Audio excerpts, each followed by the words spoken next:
ನನಗೆ ಇನ್ನೊಂದು ಉಳಿಯತ್ತೆ, ಈ ವಿನಾಯಕನ ಬಗ್ಗೆ ನನಗೊಂದು ಸ್ವಲ್ಪ ಇದು. ನಮ್ಮ ಸ್ನೇಹಿತರೊಬ್ಬರು ಆಯುರ್ವೇದ ಡಾಕ್ಟರ್ ಇದ್ದಾರೆ, ಆಯುರ್ವೇದ ಡಾಕ್ಟ್ರು. ನಾನು ಆವಾಗ ಅವ್ರನ್ನ ನೋಡೋಕೆ ಹೋಗ್ತಾ ಇರ್ತೀನಿ, ಕಾಯಿಲೆ not as A patient, as A friend ಹೋಗ್ತಾ ಇದ್ದೀನಿ. ಏನು ಡಾಕ್ಟ್ರೇ ಚೆನ್ನಾಗಿದ್ದೀರಾ ಅಂದರೆ, ಅವ್ರ ಕ್ಲಿನಿಕ್ಕಲ್ಲಿ ಎಷ್ಟೋ ಜನ ಕೂತಿರ್ತಾರೆ, ಒಳಗಡೆ ಇವ್ರು ನೋಡೋದ್ರೊಳಗೆ ಅಲ್ಲಿ ಒಂದು ಸ್ಪೀಕರಲ್ಲಿ ಯಾವಾಗಲೂ ವಾತಾಪಿ ಗಣಪತಿಂ ಭಜೆ ಅಂತಲೇ ಹಾಡು ಬರ್ತಾ ಇರುತ್ತೆ. ಓಹೋ ಸರಿ. ಯಾವಾಗ ಹೋದ್ರೂ ಅಲ್ಲ, ಯಾವತ್ತೋದ್ರೂ ಯಾವಾಗಲೂ ಹೋಗ್ತದೆ. ನಾನು ಒಂದ್ಸಲಿ ಕೇಳಿದೆ, ಡಾಕ್ಟ್ರೇ ಏನು ನಿಮಗೆ ಬರೀ ವಾತಾಪಿ ಗಣಪತಿಂ ಭಜೆ ಅಂತ ಹೇಳ್ಕೊಂಡಿದ್ದೀರಲ್ಲ, ಬೇರೆ ಹಾಡು ಯಾವುದೋ ನಿಮ್ಗೆ ಸಿಕ್ಕಲಿಲ್ವಾ ಅಂದೆ. ಸುಮ್ಮನೆ ಸರ್ ನೀವು ಆ ಹಾಡಿಂದಾನೇ ನಮ್ಮ ಜೀವನ ನಡೀತಾ ಇರೋದು. ಆ ಹಾಡಿಂದ ನಿಮ್ಮ ಜೀವನ ಹೆಂಗೆ ನಡೆಯುತ್ತೆ? ನೋಡಿ, ನಮ್ಮ ಆಯುರ್ವೇದ ಅಂದ್ರೇನು, ತ್ರಿದೋಷ ಅಂತ ಜನರಲಿ ನಾವು ನಾಡಿ ನೋಡಿ ಹೇಳೋದು. ಕರೆಕ್ಟ್. ತ್ರಿದೋಷದಿಂದಾನೇ ಎಲ್ಲ ಥರ ಕಾಯಿಲೆ ಬರೋದು. ಈ ತ್ರಿದೋಷ ಅಂದರೆ ಯಾವುದು? ವಾತ ಪಿತ್ತ ಕಫ. ಕರೆಕ್ಟ್. ವಾತಾಪಿ ಬಂತಲ್ಲ ಅಲ್ಲಿ, ವಾತ ಮತ್ತು ಪಿತ್ತ. ಸರಿ. ಇನ್ನು ನಮ್ಮ ಗಂಟ್ಲು ಏನಾದ್ರು ಹೆಚ್ಚು ಕಡಿಮೆ ಆಗೋಗಿದ್ರೆ, ನಮ್ಮ ಲೇಹ ಗುಳಿಗೆ ಮಾತ್ರೆ ಏನಾದ್ರು ತೊಗೊಂಡ್ರು, ತೊಗೊಂಡ್ರೆ ನಮ್ಮದು, ಆವಾಗ ನಿಮ್ಮ ಗಂಟ್ಲೆಲ್ಲ ಕ್ಲಿಯರ್ ಆಗಿ ಆವಾಗ ನಿಮ್ಮ ಧ್ವನಿ ಹಂಸಧ್ವನಿ ಆಗತ್ತೆ. ಓ ಸರಿ. ವಾತ ಪಿತ್ತ ಕಫ ಎಲ್ಲ ಥರನೂ ದೂರ ಮಾಡಿ ದೈಹಿಕ ಕಾಯಿಲೆ, ಮಾನಸಿಕ ಕಾಯಿಲೆ ಎಲ್ಲದನ್ನು ನಿವಾರಣೆ ಮಾಡುವಂಥ ವಾತಾಪಿ ಗಣಪತಿ ಭಜೆ. ಹಾಂ ಸರಿ. ಇದು ಗಣೇಶಂದು ಫೇಮಸ್ಸು. ಇನ್ನೊಂದು ತಮಾಷೆ ಘಟನೆ ಆಯಿತು. ಇದು ನಡೆದಿದ್ದೆ ನಮ್ಮ ಸ್ನೇಹಿತ ಒಬ್ಬರು ಸಾಫ್ಟ್ವೇರ್ ಇಂಜಿನಿಯರ್. ಅವರು ನಿಮಗೆ ಬೆಂಗಳೂರಿನವರು, ಭಾಳ ಜನ ಬೆಂಗಳೂರಿಗೆ ಗೊತ್ತಿರೋರು ಇದ್ದಾರೆ. ಈ ವೆಸ್ಟ್ ಆಫ್ ಕಾರ್ಡ್ ರೋಡ್ ಅಂತಿದೆ ಗೊತ್ತು. ಆಮೇಲೆ ITPLನಲ್ಲಿ ಒಂದು ಕೆಲಸ. ಸರಿ. ವೆಸ್ಟ್ ಆಫ್ ಕಾರ್ಡ್ ರೋಡ್ ಎಲ್ಲಿದೆ? ITPL ಇರೋದು ಈಸ್ಟು. ಹೌದು, ಇದು ವೆಸ್ಟು. ಬೈಕ್ ಅವನಿಗೆ ಸಂಗೀತ, ಕ್ಲಾಸಿಕಲ್ ಸಂಗೀತ ಕಲಿಬೇಕು ಅಂತ ಆಸೆ. ಅವನು ಗುರುಗಳ ಹತ್ರ ಎಲ್ಲ ಹೋದ. ಅವ್ರು ಏನೇನೋ ಪಾಠಗಳು ಕೊಟ್ಬಿಡ್ತಾಯಿದ್ರು, ಇದನ್ನು ಮುಂದಿನ ವಾರ ಒಪ್ಪಿಸಿ ಅಂತ. ಇವನು ಒಪ್ಸೋಕ್ಕೆ ಬೆಳಗ್ಗೆ 7:30 ಬಿಟ್ಟರೆ ರಾತ್ರಿ 8:30 ಮನೆಗೆ ಬರೋರು. ಪ್ರಾಕ್ಟೀಸ್ ಮಾಡೋದು ಯಾವಾಗ ಅಲ್ವಾ? ಪ್ರಾಕ್ಟೀಸ್ ಮಾಡೋದು ಯಾವಾಗ? ಅದಕ್ಕೆ ಏನು ಮಾಡೋದು ಅಂದರೆ, ಬೈಕ್ನಲ್ಲಿ ಇಯರ್ಫೋನ್ ಹಾಕ್ಕೊಂಡು ಹಾಡು ಹೇಳ್ಕೊಂಡು ದಾರಿಲಿ ಹೋಗ್ತಾ ಇರೋದು. ಇಲ್ಲಿಂದ ಹೋಗೋಕ್ಕೆ 2 hours ಆಗುತ್ತಲ್ಲ, ಬೇಕು 2 hours ಪ್ರಾಕ್ಟೀಸು, ವಾಪಸ್ ಬರೋಕ್ಕೆ ಪ್ರಾಕ್ಟೀಸು. ಹಿಂಗೆ ಹಾಕ್ಕೊಂಡು ಹೆಲ್ಮೆಟ್ ಹಾಕ್ಕೊಂಡು ಹಾಡು ಹೇಳ್ಕೊಂಡು ಹೋಗ್ತಾಯಿದ್ದೆ. ಒಂದು ದಿವಸ ನಾನು ಎಡಗಡೆ ಎದ್ದಿದ್ದೆ ಅವತ್ತು ಮನೇಲಿ. ಅವತ್ತೇನೋ ಕರೆಸಿದೆ ಅಂತ ಅವನು ಪಿಲ್ಲಿಯನ್ನಾಗಿ ನನ್ನ ಕರ್ಕೊಂಡು ಹೋಗ್ಬಿಟ್ಟ. ಓಕೆ. ಪಿಲ್ಲಿಯನ್ನಾಗಿ ಕೂತ್ಕೊಂಡಿದ್ದೀನಿ. ನಮ್ಮ ಬೆಂಗಳೂರು ರಸ್ತೆಗಳೆಲ್ಲ ನಿಮಗೆ ಗೊತ್ತು. ನಾನು ಬೆಂಗಳೂರು ರಸ್ತೆಗಳಿಗೆಲ್ಲ ಒಂದು ಹೆಸರಿಟ್ಟಿದ್ದೀನಿ ನಾನು. ಬೆಂಗಳೂರು ರಸ್ತೆ ಅಲ್ಲ, ಬೆಂಗಳೂರಿಗೆ ಒಂದು ಹೆಸರಿಟ್ಟಿದ್ದೀನಿ ನಾನು. ಬೆಂದ ಕಾಳೂರು ಆಗಿರ್ಬೋದು, ಬೆಂಗಳೂರು ಆಗಿರ್ಬೋದು. ಸರಿ. ನನ್ನ ಹೆಸರು ಏನು ಅಂದರೆ ಹೊಂಡಾ ಸಿಟಿ. ಹೊಂಡಾ. ಹೌದು. ನೀವು ಹಿಂಬದಿಲಿ ಕೂತಿದ್ದೇನೆ. ಸರಿ. ಆಮೇಲೆ ಹಂಪುಗಳಲ್ಲಿ 2 ಥರ. ಒಂಥರ ಹಂಪು, ಇನ್ನೊಂದು ಕಂಟಿನ್ಯೂಸ್ ಹಂಪುಗಳಿರುತ್ತಲ್ಲ. ಹೌದು, ಸೀರೀಸ್ ಆಫ್ ಹಂಪ್ಸ್. ಹೌದು, ಅದಕ್ಕೆ ಹಂಪಿ ನಗರ ಅಂತಾರ ಏನೋ. ಸೊ ಹಿಂಗೆ ಕೂತ್ಕೊಂಡಿದ್ದೀನಿ, ಹೋಗ್ತಾ ಇದ್ದೀನಿ. ಇವನು ಪ್ರಾಕ್ಟೀಸ್ ಮಾಡ್ಕೊಂಡು ಹೋಗ್ತಾ ಇದ್ದೀನಿ. ಯಾರಿಗೆ? ವಾತಾಪಿ ಗಣಪತಿಂ ಭಜೆ ಅಂತ ತಕ್ಷಣ ಒಂದೊಂದು ಹಂಪ್ ಬರ್ತಾಯಿತ್ತಲ್ಲ, ವಾತಾಪಿ ಗಣಪತಿಂ ಭಜೆ ಹಂ ಅಂತ ಹಿಂಗೆ ಹೇಳ್ತಾ ಇರೋದು. ಹಿಂಗೆ ಒಂದೊಂದು ಹಂಪು, ಕುರ ಕುಂಭ ಸಂಭವ ಮುನಿ ವರ ಪ್ರಪೋಜ್, ಹಿಂಗೆ ಹಾಡು ಹೇಳ್ಕೊಂಡು ಹೋಗ್ತಾ ಇದ್ದಾನೆ. ನಾನು ಏನಪ್ಪ ಹಿಂಗೆ ಎಗರಿಸ್ತಾ ಇದ್ದೇನೆ ಅಂತ ಓದ್ಕೊಂಡಿದ್ದೆ. ಒಂದು ಸಲ ಮಾತ್ರ ಈ ಕಂಟಿನ್ಯೂಸ್ ಹಂಪು ಬಂತು. ಅದು ಕರಾಂಬುಜ ಪಾಶ ಬೀಜ ಪೂರಂ ಕಲುಷವಿ ದೂರಂ ಅಂತ ಹಿಂಗೆ ಹೇಳ್ದ. ಹಂಪುಗಳು ಎದುರುಗಡೆ ಒಂದು ದೊಡ್ಡ ಟ್ರಕ್ ಬಂದ್ಬಿಡ್ತು. ಕಲುಷವಿ ದೂರಂ ಭೂತಾಕಾರಂ. ತಕ್ಷಣ ಗಾಡಿ ಹಿಂಗೆ ಸ್ಲೈಡಿಗೆ ತೊಗೊಂಡು ಅದನ್ನು ಅವಾಯ್ಡ್ ಮಾಡೋಕ್ಕೆ ಅಲ್ಲೊಂದು ಸ್ವಲ್ಪ ನಿಲ್ಲಿಸ್ಬಿಟ್ಟೆ. ಗಾಡಿ ಆಫ್ ಮಾಡಿಬಿಟ್ಟು ಹೆಲ್ಮೆಟ್ ತೆಗೆದು ನನ್ನ ಕೈಲಿ ಇಟ್ಕೊಂಡು ನಾನು ಇಳಿದೆ, ಕಾಫಿ ಕುಡ್ಕೊಂಡು ಹೋಗೋಣ. ಇವಾಗ ನಾನು ಇಷ್ಟೊತ್ತು ಹಾಡ್ತಾ ಇದ್ನಲ್ಲ, ಇದು ಯಾವ ರಾಗ ಗೊತ್ತಾ ನಿನಗೆ? ರಾಗ ನನಗೆ ಸಂಗೀತ ಗೊತ್ತಿದೆಯಲ್ಲ ಟೆಸ್ಟ್. ಇದು ಯಾವ ರಾಗ ಗೊತ್ತಾ ಅಂದ. ಗೊತ್ತು ಅಂದೆ. ಯಾವ ರಾಗ? ಹಂಸಧ್ವನಿ. ಓಹೋ ಸರಿ. ಇದು ಈ ಥರ ಶಿವನ ಫ್ಯಾಮಿಲಿನಲ್ಲಿ ನಮಗೆ ತಮಾಷೆಗೂ ಸಿಗುತ್ತೆ, ಆಧ್ಯಾತ್ಮಿಕ ಲೆವೆಲ್ ಹೋದರೆ ಅದಕ್ಕೂ ಸಿಗುತ್ತೆ ನಮಗೆ. ಹೌದು. ಇನ್ನೊಂದು ಘಟನೆ ನಿಮ್ಗೆ ಹೇಳಬೇಕು. ಬೇಂದ್ರೆ ಅಂತ ಆವಾಗಲೇ ಹೇಳಿದೆ. ಕರೆಕ್ಟ್. ನಮ್ಮ ಎಲ್ರಿಗೂ ಅಪ್ಲೈ ಆಗುವಂಥ ಒಂದು ಘಟನೆ ಬೇಂದ್ರೆ ಘಟನೆ. ಬೇಂದ್ರೆ ಅವರು ಕೂತ್ಕೊಂಡು ಸಾಹಿತ್ಯ ಬರೀತಾನೋ ಅಥವಾ ಇನ್ಯಾರ ಹತ್ರ ಸ್ನೇಹಿತರ ಹತ್ರ ಮಾತಾಡ್ತಾ ಕೂತ್ಕೊಂಡಿದ್ದಾರೆ, ಎಕ್ಸ್ಪ್ಲೇನ್ ಮಾಡ್ತಾರೆ ಒಂದು ಕವಿತೆ. ಮನೆ ಹೊರಗಡೆ ಒಂದು ಬಸ್ ಇಳೀತು. ಎಜುಕೇಷನ್ ಟೂರ್ಗೆ ಹೋಗಿರುವಂಥ ಒಂದು ಸ್ಕೂಲ್ನವರು ದಬ್ ಅಂತ ತಿಳಿದು ಎಲ್ಲ ಕಡೆ ಹೋಗ್ತಾ ಬೇಂದ್ರೆ ಮನೇನೂ ತೋರಿಸ್ಕೊಂಬರ್ತಾರೆ. ಎಲ್ಲ ಚಿಕ್ಕ ಹುಡುಗರು 7 ವರ್ಷ 8 ವರ್ಷ 9 ವರ್ಷ 10 ವರ್ಷ ಈ ಥರ ಹುಡುಗರು ದಬ ಅಂತ ಹೇಳ್ಬಿಟ್ಟು, ಅಜ್ಜ ನಮಸ್ಕಾರ, ನಿಮ್ಮ ಕವಿತೆ ಎಲ್ಲ ಓದಿದ್ವಿ ನಾವು, ಮೂಡಲ ಮನೆಯ ಮಲ್ಲಿಗೆ ನೀರು ಇದೆಲ್ಲ ಕೇಳಿದ್ದೀವಿ ನಾವು ಅಂತ ಹಿಂಗೆಲ್ಲ ಅಂದ್ರೆ ನಮಸ್ಕಾರ ಮಾಡೋದು. ಇರಲಿ ಸರಿ, ಇಲ್ಲೊಂದು ಆಟೋಗ್ರಾಫ್ ಹಾಕ್ಬಿಡಿ ಅಜ್ಜ ಅಂತ ಹಿಂಗೆ ಕೊಟ್ಟರು. ಆಟೋಗ್ರಾಫ್ ಹಾಕ್ತಾ ಈ ಚಿಕ್ಕ ಹುಡುಗ ಇದ್ದಾನೆ, ಅವನ್ನ ತಲೆ ಸವರ್ತಾ, ಯಾವ ಊರಿಂದ ಬಂದಿದ್ದೀರಪ್ಪ ನೀವೆಲ್ಲ ಅಂದರು. ಅಜ್ಜ ನಮ್ಮದು ಶಿವಮೊಗ್ಗ ಅಂದ. ಆವಾಗ ಪಕ್ಕದಲ್ಲಿರೋರನ್ನು ತೋರಿಸಿ ಹೇಳಿದ್ರಂತೆ, ಇವರು ನೋಡಿ ಶಿವ ಇನ್ನೂ ಇಲ್ಲಿ ಮೊಗ್ಗಾಗಿದ್ದಾನೆ ಅಂತ. ಇದು ನಮ್ಮ ಜೀವನ. ನಾವೆಲ್ಲರೂ ಶಿವರು. ಅದಕ್ಕೆ ಅಹಂ ಬ್ರಹ್ಮಾಸ್ಮಿ ಶಿವೋಹಂ ಅಂತ ಹೇಳೋದು. ಸೊ ನಾವೆಲ್ಲರಲ್ಲೂ ನಮ್ಮ ಶಿವ ಇರ್ತಾನೆ, ಬಟ್ ಮೊಗ್ಗಾಗಿರ್ತಾನೆ. ಅದನ್ನು ಬೆಳೆಸ್ಕೊಂಡು ನಾವು ಶಿವ ಆಗೋದು ಹೆಂಗೆ ಅನ್ನೋದೇ ಭಾಳ ಇಂಪಾರ್ಟೆಂಟ್. ನೋಡಿ, ನೀವು ಹೇಳ್ತಾ ಇದ್ದಾಗೆ ಗಣೇಶನಲ್ಲೇ ಈಶಾ, ಗಣ ಪ್ಲಸ್ ಈಶಾ, ಈಶಾ ಅಲ್ಲೊಂದಿದೆ. ಆಮೇಲೆ ಶಿವ ಮೊಗ್ಗ ಸರಿ. ನನಗೆ ಇನ್ನೊಂದು ಡೌಟ್ ಅನ್ನಿಸ್ತಾ ಇದೆ, ಶಿವ ರುದ್ರ ಅಂತಿದೆ.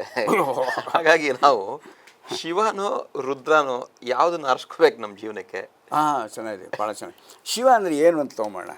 ಶಿವ ಅಂದರೆ ಏನು ಅಂದರೆ ಮಂಗಳ, ಶಾಂತಿ, ಸುಖ ಅಂತ ಶಿವ ಅಲ್ವಾ? ಹೌದು. ಕ್ಷಯಿಸೆ ಶಿವೇತರ ಕೃತಿಯಲ್ಲಿ ಬಾರಿಸು ಕನ್ನಡ ಡಿಂಡಿಮವ ಅಂತ ಹಾಡಿದೆಯಲ್ಲ ಕುವೆಂಪುದು. ಹೌದು. ಕ್ಷಯಿಸೆ ಶಿವೇತರ ಕೃತಿಯಲ್ಲಿ ಮೂಡಲಿ ಮಂಗಳ ಮತಿಯಲ್ಲಿ.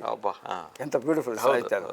ಶಿವ ಏತರ ಅಂದರೆ ಶಿವ ಅಂದರೆ ಮಂಗಳ, ಶಿವೇತರ ಅಂತಂದರೆ ದುಃಖ, ತಾಪತ್ರಯ, ಹಿಂಸೆ ಇದೆಲ್ಲ ಇದು ಕ್ಷಯಿಸಲಿ ಅಂದರೆ ಶಿವ ಅಂದ್ರೇ ಮಂಗಳ ಅನ್ನೋದು.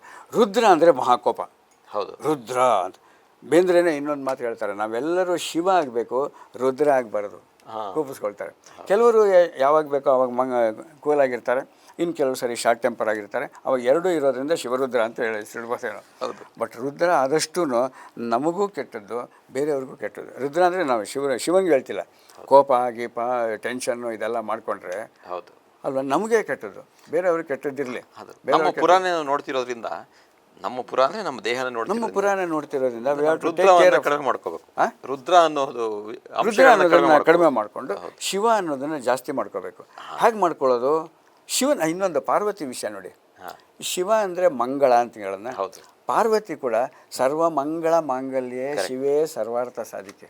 ಕರೆಕ್ಟ್. ತ್ರ್ಯಂಬಕೆ ಗೌರಿ ನಾರಾಯಣಿ ನಮಸ್ತುತೆ. ಹೌದು. ಸೊ ಅಂದರೆ ಆಟೋಮೆಟಿಕ್ಕಾಗಿ ಶಿವ ಅಂತ ತೊಗೊಂಡ್ರೆ ಪಾರ್ವತಿನೂ ಜೊತೆಯಲ್ಲಿ ಬಂದೇ ಬರ್ತಾಳೆ. ಆವಾಗ ನಮಗೆ ಮಂಗಳ ಆಗತ್ತೆ. ಹೌದು, ಇದು ಮಂಗಳಾಂಗ ಅಂದ್ರೇ ಶಿವ. ಶಿವ ಶಿವ ಅರ್ಧನಾರೀಶ್ವರ ಅನ್ನೋ ಕಾನ್ಸೆಪ್ಟ್ಗಿಂತ ನಮ್ಮ ಸಂಸ್ಕೃತಿ ಇನ್ನು ಪ್ರಪಂಚದಲ್ಲ, ದೇವಲೋಕದಲ್ಲಿ ಯಾರು ಕೊಡಕ್ಕೆ ಅರ್ಧನಾರೀಶ್ವರ ಅನ್ನೋದು. ಹೌದು. ಪ್ರತಿಯೊಬ್ಬರಲ್ಲೂ ಗಂಡು, ಪ್ರತಿಯೊಬ್ಬರಲ್ಲೂ ಹೆಣ್ಣು ಇದ್ದೇ ಇರುತ್ತೆ. ಹೌದು. ಅದನ್ನು ಅರ್ಧನಾರೀಶ್ವರ ಕಾನ್ಸೆಪ್ಟ್ ಕೊಡ್ತಾನಲ್ಲ. ಹೆಣ್ಣು ಅಂದ್ರೆ ಏನು? After all feelings, emotion. ಗಂಡು ಅಂದ್ರೇನು? ಇನ್ನೊಂದು ಹೇಳೋದು ಮರ್ತ್ಬಿಟ್ಟೆ ನಿಮಗೆ. ತಂದೆ ತಾಯಿಗೆ ಏನು ಡಿಫ್ರೆನ್ಸು? ಜನನಿ ತಾನೇ. ತಂದೆಗೂ ತಾಯಿಗೂ ಏನು ಡಿಫ್ರೆನ್ಸು ಅಂದರೆ, ತಂದೆ ಕರುಳು, ತಾಯಿ ಮೆದುಳು. ಹೇಳಿದ್ರೆ ತಾಯಿ ಕರುಳು, ತಂದೆ ಮೆದುಳು ಅಂತಿದೆಯಲ್ಲ, ಅದೇ ಎಮೋಷನ್. ಅಂದರೆ ಇವಾಗ ಕಾನ್ಸೆಪ್ಟು ಸೈಕಾಲಜಿನಲ್ಲಿ ಏನು ಹೇಳ್ತಾ ಇದ್ದಾರೆ, IQ ಎಲ್ಲ ಕಾಲ ಮುಗ್ದಾಯ್ತು. ಹೌದು. EQ ಅಂತ ಒಂದು ಕಾಲ ಬಂತು. IQ ಅಂದ್ರೇನು? Intelligence quotient. ಕರೆಕ್ಟ್. ಚೆನ್ನಾಗಿ ಓದಬೇಕು, ಚೆನ್ನಾಗಿ ಬುದ್ಧಿ ಇರಬೇಕು, ಹಿಂಗೆ. ಆಮೇಲೆ ಅದಾದ್ರಿಂದ ಇದು ಫೀಲಿಂಗ್ಸೇ ಇಲ್ಲ. ಆದ್ದರಿಂದ EQ ಅಂತ ಎಮೋಷನಲ್ ಕೋಶಂಟ್ ಅಂತ ಬಂತು. ಎಮೋಷನ್ ಅಂದರೆ ಅಯ್ಯೋ ಪಾಪ, ಯಾರಿಗೆ ಬೇಕಾದ್ರೆ ಅಯ್ಯೋ ಪಾಪ, ಕ್ರೂರಿಗಳಿಗೆಲ್ಲ ಅಯ್ಯೋ ಪಾಪ, ಎಲ್ಲರಿಗೂ ಯಾರಿಗೆ ಕರುಣೆ ಬರಬೇಕೋ ಎಲ್ಲರಿಗೂ ಅಯ್ಯೋ ಪಾಪ ಅನ್ನೋದು ಫೀಲಿಂಗ್ ಅಲ್ಲ, ಮನುಷ್ಯನ ಮಾನವೀಯತೆ ಅಲ್ಲ ಅಂತ ಕೃಷ್ಣ ಹೇಳ್ತಾನೆ. ಅಶೋಚ್ಯಾನ್ ಅನ್ವಶೋಚಸ್ತಂ ಪ್ರಜ್ಞಾವಾದಾಂಶ ಭಾಷಸೆ. ಅರ್ಜುನ ಇವ್ರನ್ನೆಲ್ಲ ಭೀಷ್ಮ, ದ್ರೋಣ ಇವ್ರನ್ನೆಲ್ಲ ಕೊಲ್ಲಬೇಕಲ್ಲ, ಅಯ್ಯೋ ಪಾಪ. ಅಶೋಚ್ಯಾನ್ ಅನ್ವಶೋಚಸ್ತಂ, ಯಾರಿಗೆ ಶೋಚಿಸಬಾರ್ದೋ ಅವ್ರಿಗೆ ನೀನು ಅಳ್ತೀಯ. ಕರೆಕ್ಟ್. ಇದು ಎಮೋಷನಲ್ ಕೋಶಂಟು 100% ಒಳ್ಳೇದಲ್ಲ ಎಲ್ರಿಗೂ. ಹಾಗಾದ್ರೆ ಇಂಟೆಲಿಜೆಂಟ್ ಅಂದರೆ ಫೀಲಿಂಗ್ಸೇ ಇಲ್ಲ. ಎರಡು ಮಿಕ್ಸ್ ಮಾಡಿ ಎಮೋಷನಲ್ ಇಂಟೆಲಿಜೆನ್ಸ್ ಅಂತ. ಕರುಳು ಮಿದುಳು, ಎಮೋಷನಲ್ ಇಂಟೆಲಿಜೆನ್ಸ್. ಇದು ಶಿವ ಪಾರ್ವತಿ ಅರ್ಧನಾರೀಶ್ವರ. ಇವಾಗ ನೀವು ಹೇಳ್ತಿರೋದು ನೋಡಿದ್ರೆ AI ಬಂದ್ಬಿಟ್ಟಿದೆ ಸರ್. EQ ಮತ್ತು IQ ಜೊತೆಗೆ AI, ಆಲ್ ಇನ್ವಾಲ್ವ್ಡ್ ಅಂತ. AI ಅಂತಂದರೆ ಇವಾಗ ನಾವು ಮಾತಾಡ್ತಿರೋ ರೀತಿನೂ ಹಾಗೇ ಇದೆ. ಆಧ್ಯಾತ್ಮಿಕ ವಿಚಾರಗಳನ್ನು ಅಥವಾ ನಮ್ಮ ಭಾರತೀಯ ಸಂಸ್ಕೃತಿಯ ದೈವಿಕ ವಿಚಾರಗಳ ಪಾತ್ರಗಳನ್ನು ತೆಗೆದುಕೊಂಡು ಇವಾಗಿನ ಪ್ರಸ್ತುತ ಜೀವನಕ್ಕೆ ಯಾವ ರೀತಿ ನಾವು ಅಳವಡಿಸ್ಕೊಳ್ಬಹುದು ಮತ್ತು ನಮ್ಮ ಜೀವನನ ಯಾವ ರೀತಿ ನೋಡ್ಬೋದು ಅನ್ನೋ ವಿಚಾರ ತಾವು ಹೇಳ್ತಾ ಇದ್ದೀರಿ. ಅದಕ್ಕೆ AI ಅನ್ನೋದು ಭಾಳ ಸರಿಯಾಗಿ ಹೊಂದುತ್ತೆ ಅನಿಸುತ್ತೆ. ಫಸ್ಟ್ ಕ್ಲಾಸಾಗಿ ಹೊಂದುತ್ತೆ. AI ಅಂದರೆ ಇವಾಗ ನಾನು ಇಂಟೆಲಿಜೆನ್ಸ್ ಕೋಶಂಟು ಇಲ್ಲ, ಎಮೋಷನಲ್ ಕೋಶಂಟು ಇಲ್ಲ, ಎಮೋಷನಲ್ ಇಂಟೆಲಿಜೆನ್ಸ್ ಕೋಶಂಟು ಇಲ್ಲ ಅಂತಿದೆಯಲ್ಲ. AI ಅಂತಂದರೆ ಆರ್ಟಿಫಿಷಿಯಲ್ ಇಂಟೆಲಿಜೆನ್ಸ್ ಅಂತಲ್ಲ, ಆಧ್ಯಾತ್ಮ ಇಂಟೆಲಿಜೆನ್ಸ್ ಕೋಶಂಟ್. ಕರೆಕ್ಟ್ ಅಲ್ವಾ? ಆಧ್ಯಾತ್ಮ ಸೇರಿಸ್ಕೊಂಡ್ಬಿಟ್ರೆ ಅದರೊಳಗೆ, ನಮ್ಮ ಇಂಟೆಲಿಜೆನ್ಸಲ್ಲಿ ಆಧ್ಯಾತ್ಮ ಸೇರಿಸ್ಕೊಂಡ್ಬಿಟ್ರೆ AI. ಹೌದು. ಆಧ್ಯಾತ್ಮ ಇಂಟೆಲಿಜೆನ್ಸ್ ಅಂದ್ರೇನು? ಆಧ್ಯಾತ್ಮ ಅಂದರೆ ಎಲ್ಲ ಜೀವನ ಎಲ್ಲ ನಶ್ವರ. ನಾವು ಎಲ್ಲಿಂದ ಬಂದಿದ್ದೀವಿ ಅಲ್ಲಿ ಹೋಗ್ತೀವಿ, ಬರುವಾಗೇನು ತಂದಿಲ್ಲ, ಹೋಗುವಾಗೇನು ತೊಗೊಂಡೋಗ. ವೈರಾಗ್ಯ ಅದಕ್ಕೆ ಇದು ವೈರಾಗ್ಯ ಅಂತ ಹಿಂಗೆಲ್ಲ ಹೇಳ್ಕೊಂಡು ಹೋಗೋಂಥ ನಿರಾಶೆ ನಮಗೆ ಹೇಳಿ ತಲೆ ಕೆಡಿಸ್ಬಿಟ್ಟಿದ್ದಾರೆ.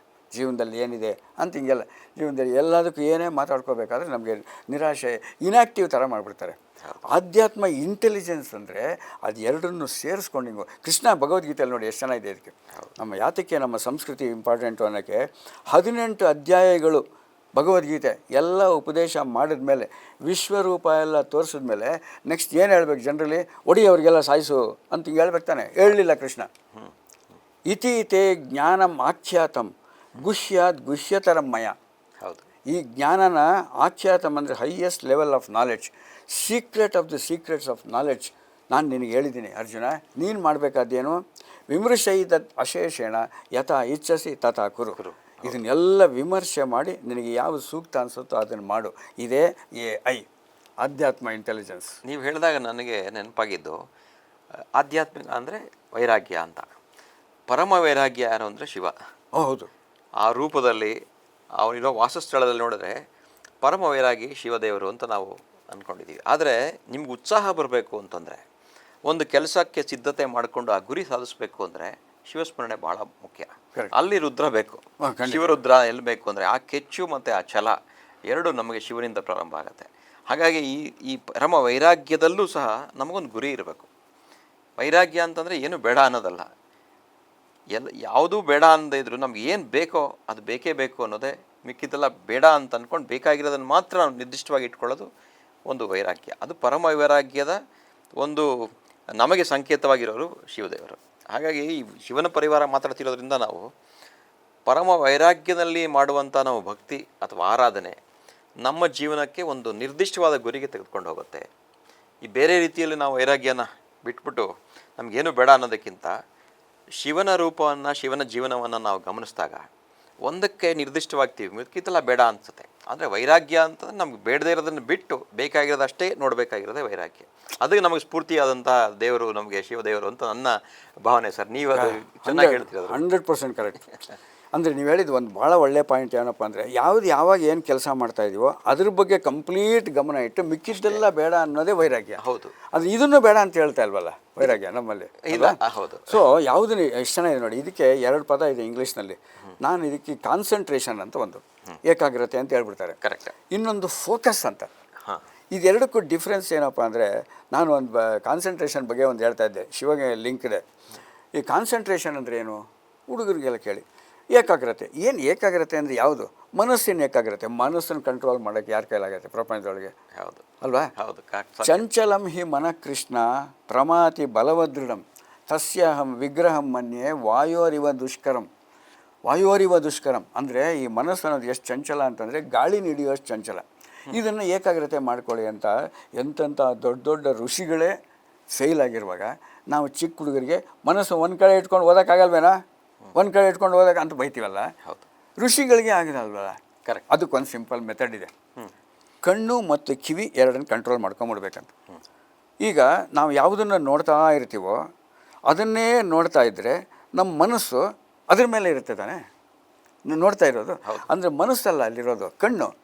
ಕಣ್ಣನ್ನು ಸೆಂಟ್ರಲ್ಲಿ ಇಟ್ಕೊಳ್ಳೋದಕ್ಕೆ ಕನ್ಸಂಟ್ರೇಷನ್ ಅಂತ. ಓಕೆ, ಆಯಿತಾ? ಇನ್ನೊಂದು ನಾವೇನೋ ಕೇಳ್ತಾ ಇರ್ತೀವಿ, ಅಲ್ಲೇನೋ ನೀವೇನೋ ಹೇಳ್ತಾ ಇರಿ, ಒಂದು ನಿಮಿಷ ಇರಿ, ಅದು ಯಾವುದೋ ಸೌಂಡ್ ಬರ್ತಾಯಿದೆ, ಓ ಕಾರು ಇಲ್ಲ ಬಸ್ಸು, ಅದ್ರ ಕಡೆನೇ ಗಮನ ಇರುತ್ತೆ, ನಿಮ್ಮ ಮಾತು ಇರಲ್ಲ ಗಮನ. ಕಿವಿ ಅನ್ನೋಕ್ಕೆ ಹಿಂದಿಲೇನು? ಕಾನ್ಸಂಟ್ರೇಷನ್. ಇಂಗ್ಲೀಷ್ ಮತ್ತು ಹಿಂದಿಲಿ ಎರಡರಲ್ಲೂ ಇದೆ ನಿಮಗೆ. ಎರಡರಲ್ಲಿ ಇದು ಕಾನ್ಸಂಟ್ರೇಷನ್ಗೆ. ಇದು ಶಿವ ಮಾಡ್ಕೊಂಡಿರೋದು. ಎರಡನೇದು ಫೋಕಸ್ ಅಂತ ಇನ್ನೊಂದು ಪದ ಹೇಳಿದೆ, ಎಷ್ಟು ಚೆನ್ನಾಗಿ ಎಂಥ ಗ್ರೇಟ್ ಪದ ನೋಡಿದೆ. FOCUS 5 ಪದ. ಹೌದು, ನಮ್ಮ ಕೈನಲ್ಲೇ ಇದೆ ಅಂತ ನೀವು ಆಗಲೇ ಹೇಳ್ದಂಗೆ. FOCUS ಅಂದರೆ follow one course until success ಅಂತ. Follow one course, okay, until success. ಇದು ಶಿವ ರುದ್ರನಾಗಿ ರುದ್ರ ತಾಂಡವ ಮಾಡೋಕ್ಕೂ ತಯಾರು. ತಾಂಡವ ನೃತ್ಯ ಮಾಡಿ ಇಡೀ ಕೈಲಾಸ ಪರ್ವತ ಅಲ್ಲಾಡಂಗೆ ಮಾಡೋದಕ್ಕೂ ತಯಾರು ರುದ್ರ ಅಂತ. ಅಟ್ ದಿ ಸೇಮ್ ಟೈಮ್ ಶಿವನಾಗಿ ಯೋಗಿಯಾಗಿ ತಪಸ್ ಮಾಡೋಕ್ಕೂ ತಯಾರು. ಪರಮಯೋಗಿ, ಆದಿಯೋಗಿ, ಪರಮಯೋಗಿ ಆಗೋಕ್ಕೂ ತಯಾರು. ಇದು ಎರಡೂ ನಮ್ಗೆ ಇಟ್ಕೊಳ್ಳಿ, ಯಾವಾಗ ಯಾವುದನ್ನು ಬೇಕು ಅಂತ ಇಟ್ಕೊಳ್ತಾನೆ. ಯೋಗಿ ಅಂದಾಗ ನನಗೆ 3 ದಾರಿ ಇದೆ ಅಂತ ನೀವು ಹೇಳಿದ್ರಿ. ಯಾವ ದಾರಿ ಇದೆ, ಹೆಂಗೆ ಇದನ್ನು ಅಚೀವ್ ಮಾಡೋದು? 3 ಯೋಗಗಳಿದೆ. ಒಂದು ಕರ್ಮಯೋಗ, ಭಕ್ತಿ ಯೋಗ, ಜ್ಞಾನಯೋಗ. ಇದು ನಮಗೆ ದೇವರು 3 ಕೊಟ್ಟಿದ್ದಾನ. Body, mind and intellect. Correct. Body, mind and intellect, ದೇಹ, ಮನಸ್ಸು, ಬುದ್ಧಿನೇ ಈ ಪುರ. ಹೌದು, ಮಲ್ಲೇಶ್ಪುರ. ಕರೆಕ್ಟ್ ಅಲ್ವಾ? ದೇಹ, ಮನಸ್ಸು, ಬುದ್ಧಿ. ಇಲ್ಲಿ ದೇಹದಲ್ಲಿ ಮಾಡುವಂಥ ಕೆಲಸಗಳು ಯಾವುದಾದ್ರು ಕೆಲಸಗಳು ಅದನ್ನು ಕಾನ್ಸಂಟ್ರೇಷನ್ ಆಗಿ ಮಾಡ್ತೀವೋ ಅದೇ ಕರ್ಮಯೋಗ. ಓಹೋ, ಹೌದು. ಫೀಲಿಂಗ್ಸ್ ಇಟ್ಕೊಂಡು ಇಷ್ಟಪಟ್ಟು ಕೆಲಸ ಮಾಡ್ತೀವಲ್ಲ ನಾವು, ಇದನ್ನು ಮಾಡಬೇಕಲ್ಲಪ್ಪ ಅಂತ ಬೇಜಾರು ಮಾಡ್ಕೊಳ್ಳದೆ ಇಷ್ಟಪಟ್ಟು ಕೆಲಸ ಮಾಡೋದು, ಅದ್ರ ಮೇಲೆ ಆಸೆಯಿಂದ ಕೆಲಸ ಮಾಡೋದು, ಅದು ಭಕ್ತಿಯೋಗ. ಹಾಂ. ಮನೇಲಿ ಹೆಂಡತಿ ಮಕ್ಕಳಾಗಲಿ, ಗಂಡ ಆಗಲಿ, ಯಾವುದೇ ಆಗಲಿ, ಆಫೀಸ್ ಕೆಲಸ ಆಗಲಿ, ಇದೆಲ್ಲದನ್ನು ಮಾಡೋದೇ ಅದು ಭಕ್ತಿಯೋಗ. ಜ್ಞಾನಯೋಗ ಅಂತ ಏನು ಮಾಡಬೇಕು ಅಂತ ತಿಳ್ಕೊಂಡು ಇದು ಯಾವಾಗ ಫೀಲಿಂಗ್ಸ್ ಯೂಸ್ ಮಾಡಬೇಕು, ಯಾವಾಗ ಇರೋದಂದರೆ ಜ್ಞಾನಯೋಗ. ಸೊ ಈ ಜ್ಞಾನಯೋಗ, ಭಕ್ತಿಯೋಗ, ಕರ್ಮಯೋಗ ಈ ಫ್ಯಾಮಿಲಿ, ಶಿವನ್ ಫ್ಯಾಮಿಲಿನೆಲ್ಲ ಕನ್ಸಾಲಿಡೇಟೆಡ್ ಆಗಿರೋದ್ರಿಂದ ಈ ಫ್ಯಾಮಿಲಿ ನೀವು ಯಾರನ್ನು ಪೂಜೆ ಮಾಡಿದ್ರು ಇದು ಮೂರು ಸಿಗುತ್ತೆ.